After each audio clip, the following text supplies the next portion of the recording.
Hi folks, welcome to the Prepared Homestead. This is Travis. Thank you all for stopping by to watch. Well, today I want to show you some things in the news and most importantly, some more evidence that my opinion, and remember, most of what you hear is my opinion and that's it, that it's more evidence that we're watching Western culture collapse. Some of you may agree and some of you may not, but stay tuned in the video because we'll get to that here in just a minute with all the stuff that's going in the news that we need to cover. But first, I just wanted to say, some of you got some rain this weekend. I know it's not everyone. I know that some of you are a little jealous and you're upset that it's still dry where you're at. But Saturday around here in the Ozarks, there was showers all over the place and saw some people got rain. Of course, we got nothing here. Sunday morning, showers kind of came through the area and saw people online saying, oh, we got a quarter inch, a half inch, and we had maybe 5 drops of rain fell. A lot of thunder, but about 5 drops of rain. I counted them, I promise you. But then Sunday afternoon, it all changed and it started raining. And I mean, did it rain? It was like monsoon, torrential downpour of rain. And I know that's not the best way to get rain, but it did rain, kind of a nice gentle rain beforehand. And then after the monsoon period, it rained again, just a normal period. But we ended up getting about 1 3/4 inches here at the house. When we came back to from the meeting, I checked the rain gauge and the creek's up a few inches and everything's nice and soaking wet. You walk out in the garden and it's actually just a little soft, the ground. So that's a blessing. Now I understand that not everyone got it, and don't feel jealous. It's just how things go, because probably the next time we won't get it, maybe you will.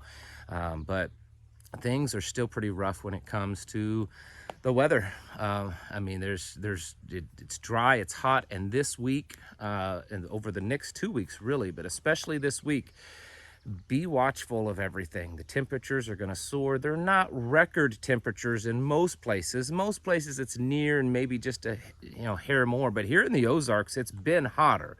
It's just been about 5 or 6 years since it's been this hot. But certainly keep a watch over your animals, your kids, the elderly. Don't do too much outside. That's just my little PSA. But the fact is it's hurting the food. It's just hurting the food. And for those of you that didn't see this a few months back, I think I mentioned it in the channel a couple of times. But this is all, well, in a lot of ways it's planned. The catastrophic levels of food destruction, the destruction of our food supply globally, I believe it's pretty much planned. Here's a news article, or an article cover from the Economist news magazine back in May, talking about the coming catastrophe when it comes to food. And if any of you know what the Economist is, you'll know that it's probably the premier globalist Illuminati kind of magazine. I mean, again, it's my opinion, but if you kind of do some research into it, you'll kind of probably come to the same conclusion. Right now, the reports just aren't that good. And when you hear people like this next little clip or photo I'm gonna show you, talking more about it, it kind of should make you start to wake up. This is Larry Fink, the head of BlackRock, and you should know what BlackRock is. And he's once again talking about how bad it's getting and how bad it's going to get. In this article, he says, people are talking about gas prices right now, and they're complaining about gas prices because, well, that's kind of the immediate effect. You're feeling that more and you're paying more for gas, and so you're complaining about that. He says, but people aren't focusing enough on food. He said, because food prices are going up, and they're going to go up a lot more, substantially more. He said, and it's going to get to the point that impoverished countries and people at the lower economic ladder are going to seriously struggle just to find enough food to stay alive. And people aren't thinking about that too much. And that's why we talk about this all the time on this channel of make sure your food preps are secure as you can in this moment. And then you just keep working on it. You do the most that you can right now. You put that kind of effort into it as if your life depends on it. Because in a year or two, it's very, very possible your life could depend on it. We don't know. but the way things are lining up, it could certainly be a possibility. And that's why you should stock away food, and that's why you should produce your own food and learn how to do it well. This is happening everywhere. Bangladesh, they're another country. I understand they're not a very stable country anyways, but Bangladesh has ration cards, and people are trading ration cards for things like eggs and stuff because they're starving to death over there. They're really struggling just to put enough food in their mouths to survive. And we've seen this starting to increase in the more developing and countries, the third world countries around the world. We may not get to that point here in America, but we most certainly will get to a point that it will be a real struggle for the average American just to keep up on their food bill. And so that's why you need to continue to prepare. There's other things going on in the world that I felt worthy of mentioning in this one here. Iran has said that, in theory, they have the capabilities of building a nuclear bomb. You can't tell me that just them making that statement is just okay and it's not going to cause any problems. We have an administration that has absolutely proven its weakness. It proved its weakness in the last few days of going to Saudi Arabia and trying to grovel and beg for more oil to be produced, only to be turned away, and now watching oil prices today increase, $5 or so a barrel already as of the making of this video. While in Saudi Arabia, I might add, and this is something a lot of Americans don't know, in Saudi Arabia, you know how much they pay for gas there?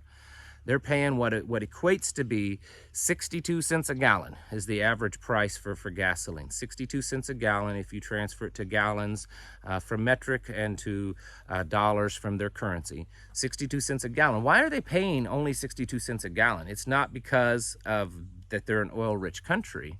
No, because they're not actually using their own oil in their pumps. They're buying oil from Russia at an extremely discounted price, so cheap that they can sell it at 62 cents a gallon, and then they're taking their own oil and they're selling it to people like Americans at a really high, exorbitant price.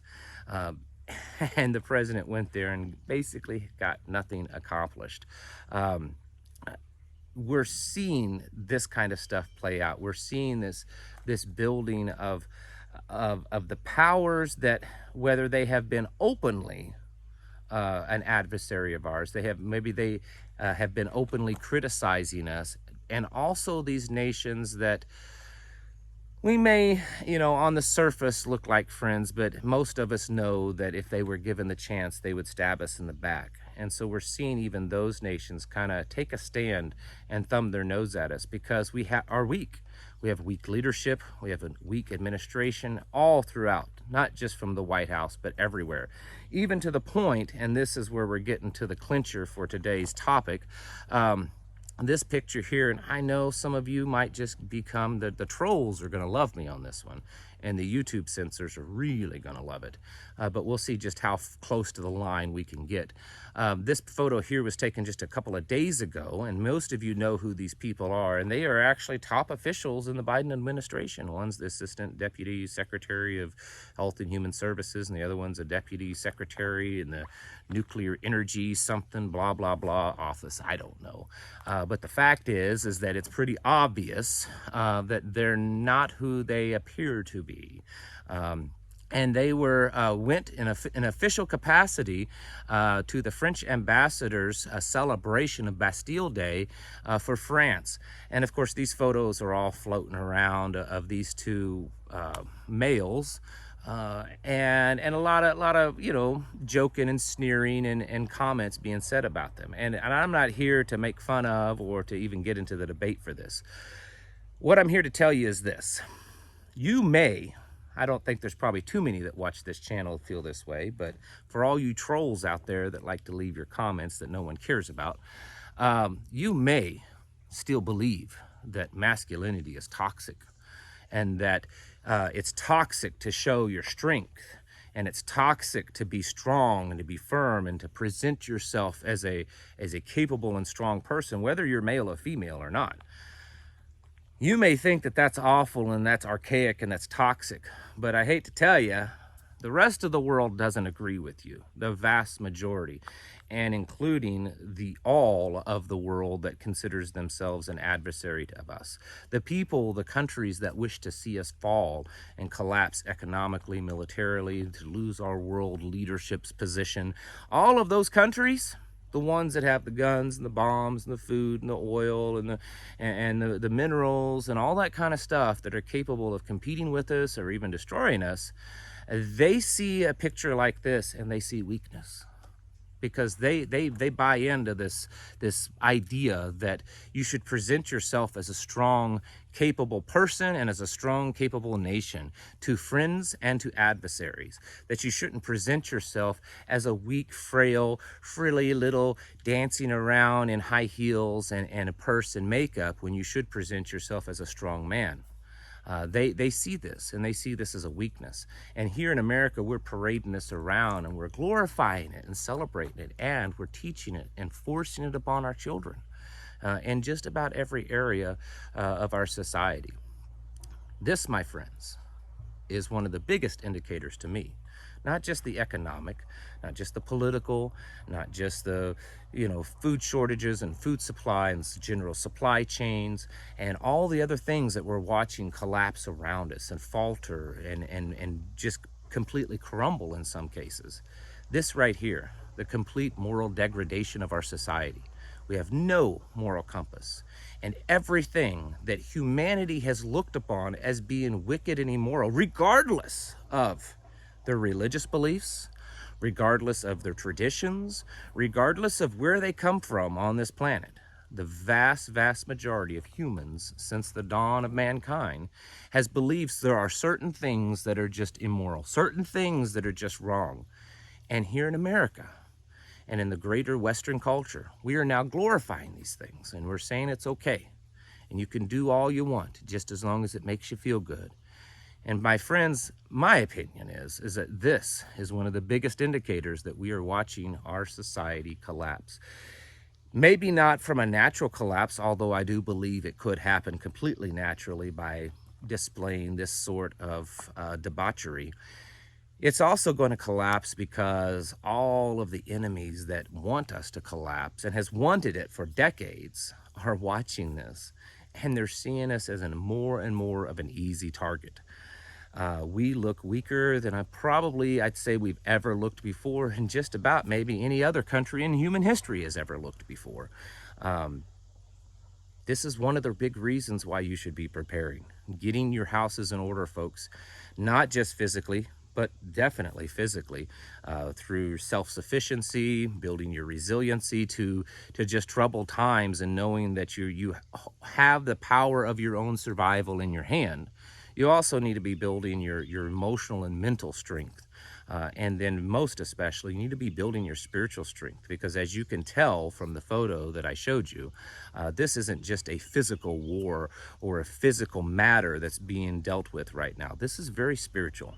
And you certainly need to develop and build your strong spiritual strength against this, which means you got to get on your knees in prayer and open up the good book and do some reading and talking to the Father and His Son, because there is a battle on a spiritual level that's definitely been going on for a while now.